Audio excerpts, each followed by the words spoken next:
ध्यानाभ्यास के इस सुखद अनुष्ठान में आपका हृदय से स्वागत है,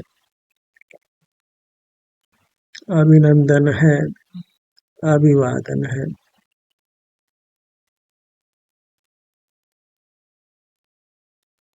ध्यानाभ्यास के लिए कृपया अपने नेत्रों को बंद कर लीजिए। इंद्रिय ज्ञान में रहना हमारा दोष है, अवगुण है, कमी है। उसको हमने स्वसंवेदन द्वारा दूर करना है। हम विचार करते हैं, बोलते हैं, काय चेष्टा करते हैं, यह सब भी हमारा अवगुण है, हमारे में कमी है, हमारा दोष है, हमारा अपराध है। हम अपने अनुभव रूप रहें, यही हमारा गुण है। उसी से हम दुखों से निवृत्त होकर सुखी हो सकते हैं। अपनी कमी को पहचानिए और उसको दूर कीजिए। अपने अनुभव रूप रहिए।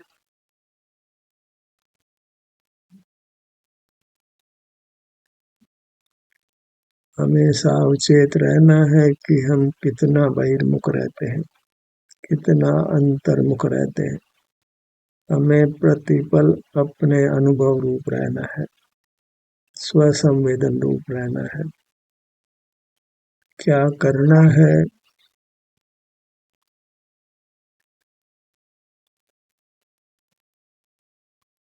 यह हमें अत्यंत स्पष्ट रहे, ताकि करने योग्य कार्य कर हम दुखों से मुक्त रह सकें। हम सुख चाहते हैं तो सुख की स्थिति जो भी हमारे विस्तार में है, हमारे द्रव्य में है, उसका हमें अनुभव करना है। अपने शरीर के सुख दुख की स्थिति का अनुभव हमको सुगमता से होता है, बालक को भी, युवा को भी, वृद्ध को भी। वेदना तो सहज ही अनुभव में आ जाती है। आराम की स्थिति में ही हम बहिर्मुख रहते हैं, इंद्रिय ज्ञान में रहते हैं, काय चेष्टा करते हैं, विचार करते हैं, बोलते हैं। सुखद स्थिति में हम सुख से उस स्थिति का अनुभव कर सकते हैं, पर वह नहीं करके हम उस सुखद स्थिति का दुरुपयोग करते हैं, बहिर्मुख रहते हैं, वैश्विक सुख पाने का प्रयत्न करते हैं, क्योंकि हम जो अपने में सुखद स्थिति है उसको पहचानते नहीं, वैश्विक सुख को ही पहचानते हैं। बाहर से ही दुख निवृत्ति और सुख होने का उपाय करते हैं, और उस उपाय में हम कभी सफल नहीं हो सकते। अनंत काल से वही उपाय हम करते आए हैं और दुख बना हुआ ही है। एक दुख मिटता है, दूसरा दुख उत्पन्न हो जाता है। स्थायी रूप से सुखी रहने के लिए हमें पर का आश्रय छोड़कर अपना आश्रय करना है, क्योंकि स्वाधीनता से सुख होता है। इंद्रिय ज्ञान पराधीन रूप है, विचार करना भी मन के अधीन है, बोलना भी मुंह के अधीन है, काय चेष्टा भी पुद्गल के अधीन है। पराधीन भावों को छोड़कर अपने स्वास्थ्य की स्थिति को हम स्वाधीनता से अनुभव में ले सकते हैं। वह स्वाधीन जीना है और वही स्वाधीन होने का उपाय है। इसलिए प्रति समय अपना अनुभव करना है, ऐसा ही संकल्प कीजिए, ऐसी भावना कीजिए कि मुझे दोष को मिटाना है, अपनी कमी को मिटाना है, अपनी भूल को मिटाना है, अपने अपराध को मिटाना है, निर्दोष होना है, सब दुर्गुणों को छोड़ देना है।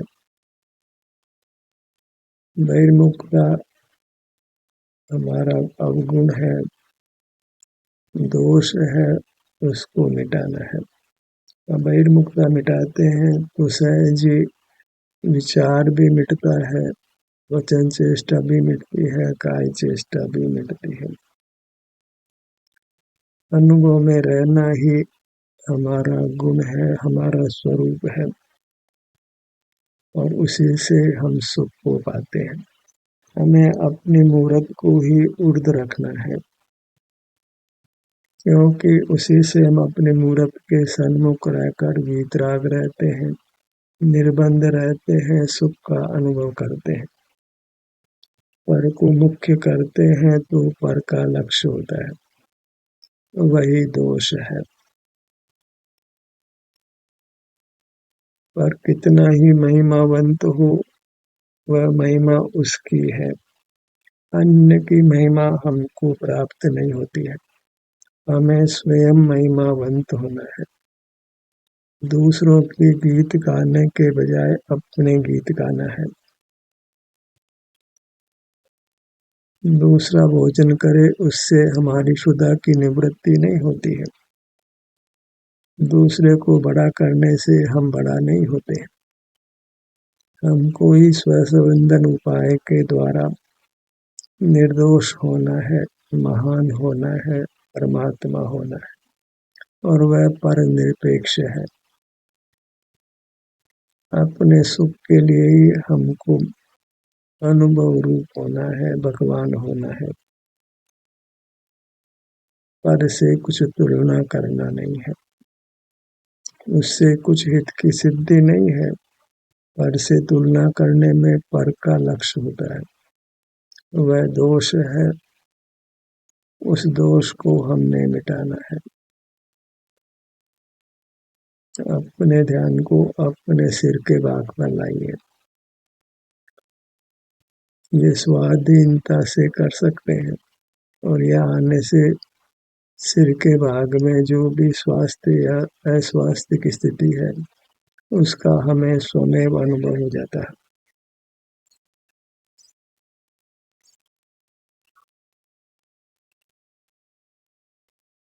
इस सुगम कार्य को ही हमने निरंतर करना है।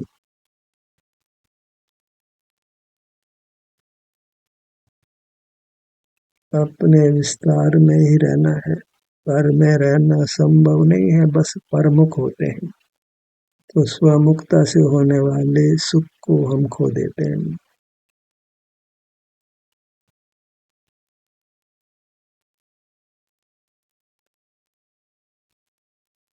हमारा स्वभाव ही धर्म कहलाता है, और वह स्वभाव सुख के अनुभव रूप रहना है, अपने अनुभव रूप रहना है।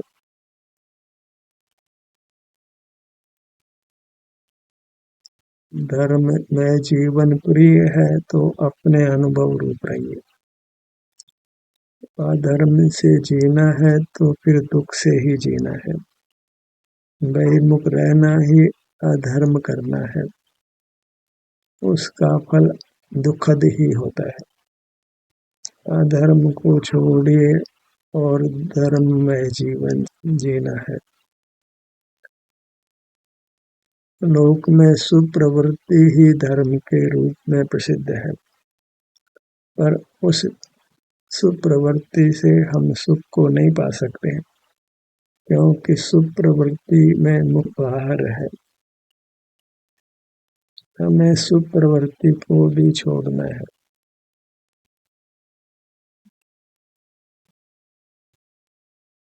सुप्रवृत्ति में सहज ही धर्म का भ्रम होता है। वह प्रवृत्तियां सबको अच्छी लगती हैं। हिंसा कोई नहीं चाहता है, सब अहिंसा चाहते हैं। झूठ को कोई अच्छा नहीं मानता है, सत्य को ही सब अच्छा मानते हैं। ईमान से रहने को अच्छा मानते हैं, चोरी करने को बुरा जानते हैं। ब्रह्म सेवन को बुरा जानते हैं, ब्रह्म सेवन को अच्छा मानते हैं। बहुत परिग्रह को अच्छा नहीं मानते हैं, अपरिग्रह दशा को अच्छा मानते हैं।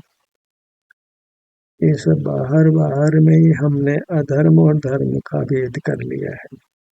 धर्म इन दोनों स्थितियों से परे है, अपने अनुभव रूप है। लोक धर्म की क्या परिभाषा करता है, उस परिभाषा को हमने स्वीकार नहीं करना है। धर्म अपने मूर्त को धारण करने रूप है, इसकी लोक में प्रसिद्धि नहीं है।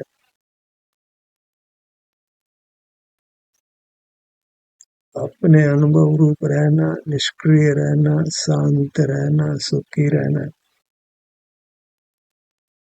यही उत्तम स्थिति है। मनाने योग्य है, भाने योग्य है।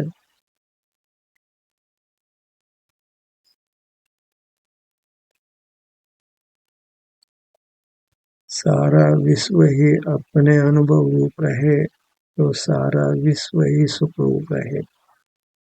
पर में हमारा कुछ कर्तृत्व नहीं है, पर की ओर देखना ही नहीं है, क्योंकि पर में हमारा कोई अधिकार नहीं, पर को हम भोग सकते नहीं। कोई पर वास्तव में हमको दुखी भी कर सकता नहीं। हम अपने ही अवगुण से, अपने ही कमी से, अपने ही दोष से दुखी है, और वह दोष केवल अपने स्वरूप से च्युत रहना है, स्वसंवेदन रहित रहना है, इंद्रिय ज्ञान में रहना है। मन से विचार करना, बोलना, काय चेष्टा करना, ये सब अशुद्ध प्राण है। उसकी निवृत्ति से ही स्वसंवेदन रूप शुद्ध प्राण प्रकट होता है। परमात्मा स्वसंवेदन रूप रहते हैं, तो हम भी स्वसंवेदन करें तो परमात्मा के चरण चिन्हों पर चलते हैं। परमात्मा को यदि राग होता तो वे हमारे स्वसंवेदन की दशा को देखकर खुश होते, उनकी भक्ति पूजा करते तो उनको बिल्कुल भी सुख नहीं लगता। उनकी भावना राग की दशा में यही हो कि सब जीव अपने संवेदन रूप सुखी रहे, अभेद भक्ति करें, मेरी भक्ति नहीं करे, मेरी पूजा नहीं करे, मेरे दर्शन भी नहीं करे, अपना ही दर्शन करें, अपने ही अभिमुख रहें। कदाचित परमात्मा को ऐसी भावना होती तो आप उस भावना का आदर करिए। धर्मात्मा जीव को राग की दशा में ऐसा ही विकल्प होता है कि सब जीव स्वसंवेदन रूप रहकर सुख का अनुभव करें, पर की भक्ति में नहीं रहें, पर की महिमा नहीं लें, पर को मुख्य नहीं करें, पर को उर्ध नहीं करें। अपनी मूर्त को ही मुख्य करें, अपनी मूर्त को ही उर्ध करें, अपने ही महिमा में रहें, अपने ही संवेदन रूप रहें। ललाट के भाग पर आइए।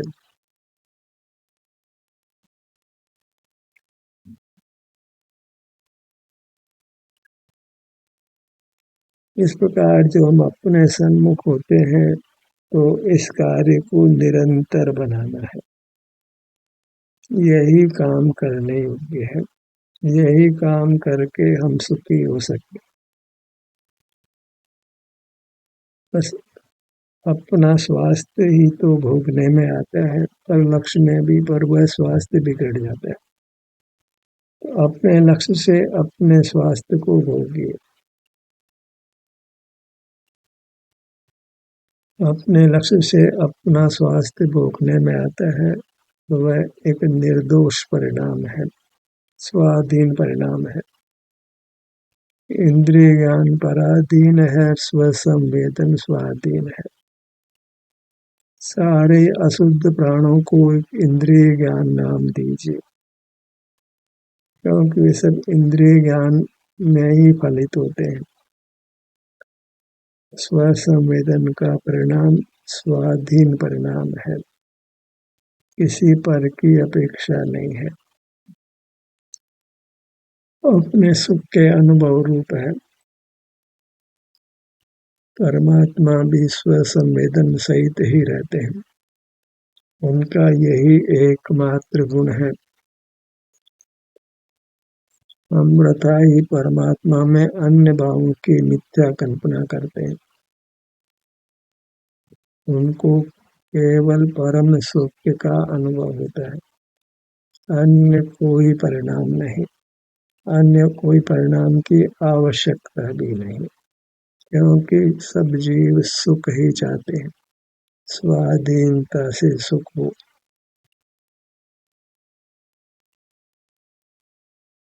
दोनों भावों के मध्य भाग पर आइए।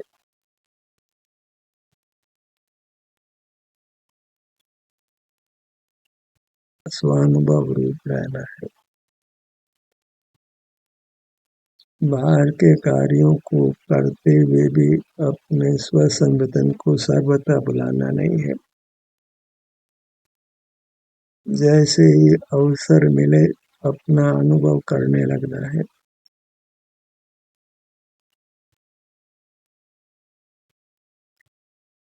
बस जगत की उपेक्षा करना है।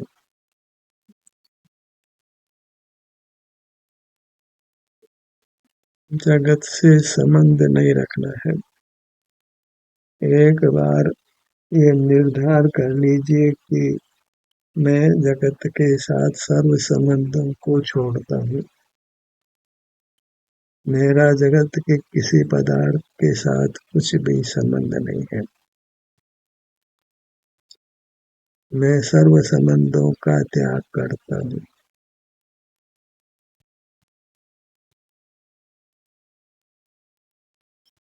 अपने अनुभव रूप रहता हूँ। इसी विधि से हम परमात्म दशा को पा सकते हैं।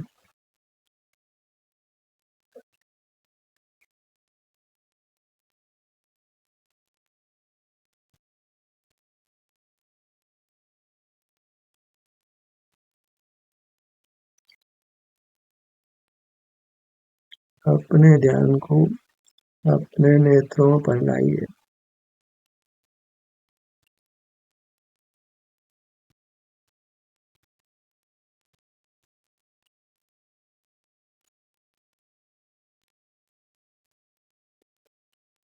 धर्म कितना सुगम है, कितना सुखदायक है, इसको पहचानिए। कुछ भी प्रवृत्ति नहीं है, कुछ भी करना नहीं है, तो सहज ही हमको अपने सुख का अनुभव होता है।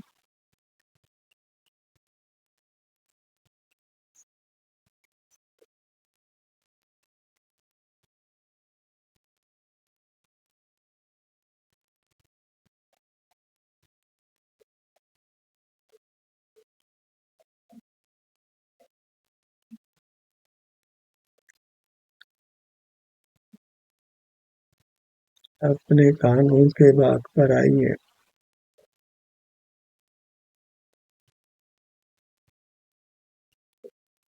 जहाँ धर्म की पहचान हुई, फिर मुक्ति दूर नहीं है।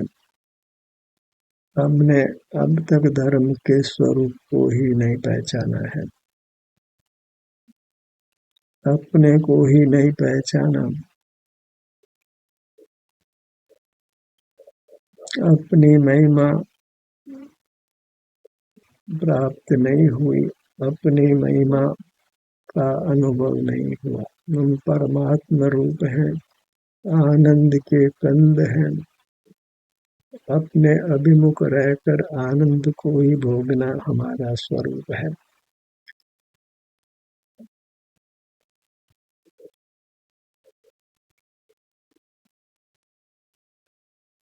स्वभाव सुगम ही होता है। पहचान नहीं होने से ही हम स्वभाव की प्रवृत्ति नहीं कर पाते हैं।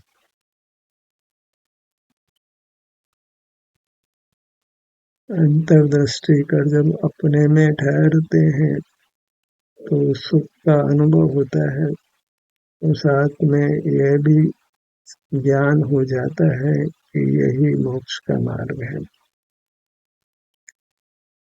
अब कुछ भी मोक्ष मार्ग को तलाशना नहीं रहा, इस मोक्ष मार्ग में चलना ही रहा, और वह भी अत्यंत स्वाधीनता से। किसी पर से कुछ भी प्रयोजन नहीं रहा, और पर को याद भी करना नहीं रहा, पर को देखना भी नहीं रहा, पर के संबंध में कुछ भी विकल्प नहीं करना रहा। पूरी तरह अपने को बाह्य जगत से छुड़ा लेना है, बाह्य जगत के संबंध में कुछ भी विकल्प नहीं करना है। पर के प्रति कर्ता भाव को छोड़ देना है, भोक्ता भाव को छोड़ देना है, स्वामित्व छोड़ देना है, ज्ञाता भाव भी छोड़ देना है। तो सहज ही हम अपने अनुभव रूप रहते हैं। अपने ध्यान को अपनी नासिका पर लाइए।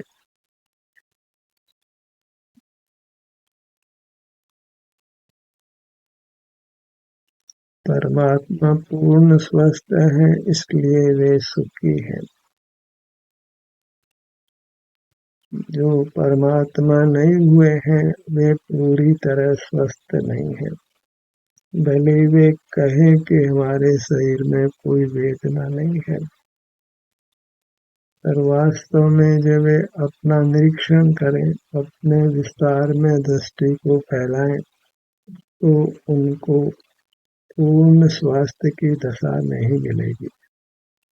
अपने किन्हीं भागों में कुछ न कुछ अप्रिय संवेदना संसारी जीवों को रहती ही है।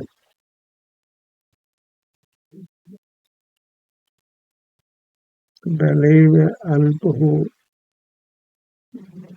अत्यंत अल्प भी हो, कि सब सुख सा ही लगे, पर संसार दशा में अवश्य ही शरीर में कुछ अस्वास्थ्य की स्थिति रहती है। भले ही वह नगण्यवत हो, तो जैसी भी स्थिति है उसका हम अनुभव करते रहें तो कर्म स्थिति नाश को प्राप्त होती है और हम पूर्ण स्वास्थ्य को पा लेते हैं।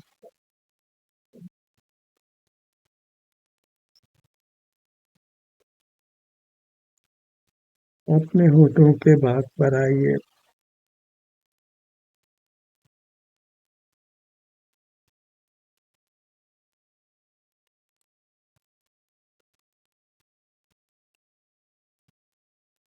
जहाँ कर्म की कणिका मौजूद है वहाँ कभी भी वह उभर कर हमको दुख दे सकती है, तो कर्म की कणिका को भी भीतर जीवित नहीं रखना है,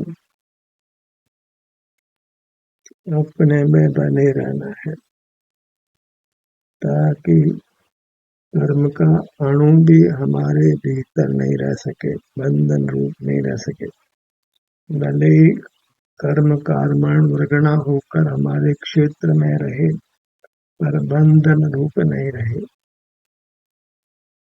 तो फिर अपने क्षेत्र में कर्मण वर्गणा होने मात्र से कुछ दुख नहीं है। एक शत्रु बंद होता है तभी दुख है, अन्यथा सर्व ही द्रव्य किसी एक स्थान पर रहे तो वे निर्विरोध रहते हैं, किसी को कुछ भी विघ्न उत्पन्न नहीं करते।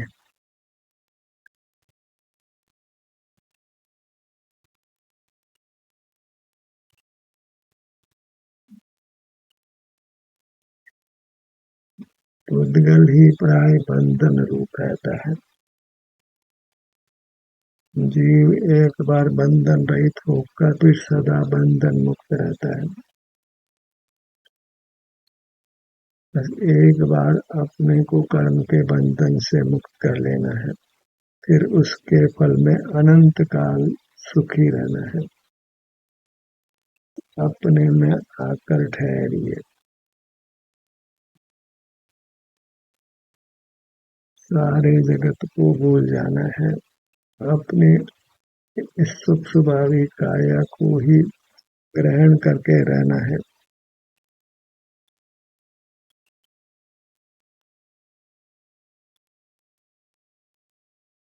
मुख के भीतर तालु भाग पर आइए,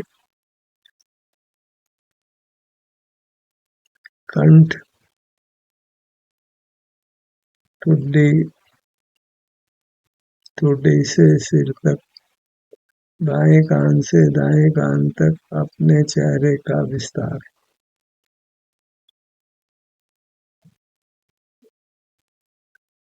यहाँ के स्वास्थ्य की स्थिति का हमको फिर सहज अनुभव होता है और इस प्रक्रिया में हम वीतराग भी होते हैं।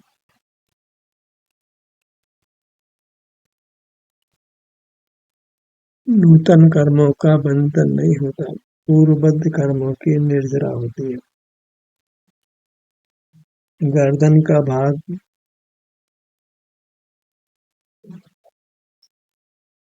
सीना, हृदय स्थान, सीने के मध्य में, पेट, पीठ। ध्यान का स्वरूप समझने के लिए अपने सन्मुख ही होना है, अपने में ही ठहरना है।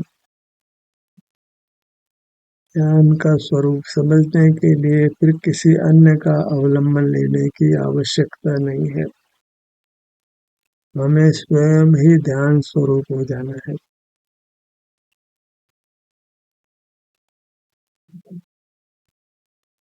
ध्यान का क्या फल है सो अनुभव करके जान लीजिए, किसी से पूछना नहीं। हमको स्वयं ही ध्याता ध्येय ध्यान और ध्यान का फल हो जाना है। ये चारों ही घटक होते हैं जब हम अपना मुख अपनी ओर करते हैं, बाहर से ध्यान हटाते हैं। पेट का भाग,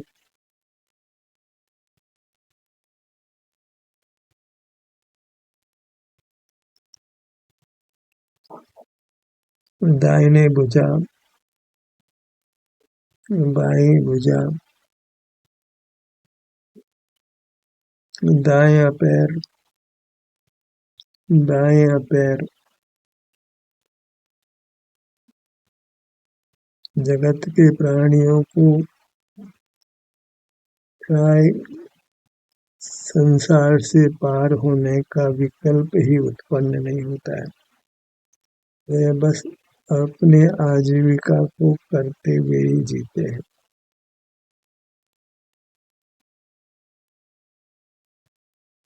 धर्म का मार्ग आम जनों से अलग है,